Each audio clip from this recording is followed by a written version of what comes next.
आमच्या गावाच्या शेजारी एक चिंचेचं झाड आहे आणि त्याच्या साईडला एक लिंबाचं आहे आणि एक इकडून एळ्याचं झाड आहे. असे 3 झाडं एका सोयीनं आहेत.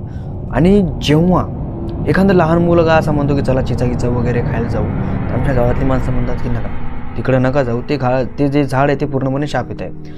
आता असं म्हटल्याच्या नंतर आम्हाला वाटलं की शापित वगैरे काय नसतं. आम्ही विचारलं कसं काय शापित आहे, तर तो म्हणला की बाबा रात्रीच्याला ते झाड चमकतं आहे. आता मग आम्ही रात्र होण्याची वेळ पाहिली. रात्री 11:30 वाजेपर्यंत मित्रासोबत गप्पा मारल्या आणि गावाच्या बाहेर जाऊन त्या झाडाकडं बघितलं तर काय, ते झाड खरंच चमकू लागलं. आम्ही थोडे जवळ गेलो. जवळ गेल्याच्या नंतर पाहिलं तर जे बाकीचे 2 झाडं होते त्या दोन्ही झाडावर एकही तो जुगनू असतो ना, चमकला किडा बसलेला नाही. पण या चिंचेच्या झाडावर गच्च सगळे चमकून असे ते चमकीले किडे बसले होते. मला हे पाहिल्याच्या नंतर आमची फाटली आणि आम्ही घरी आलो.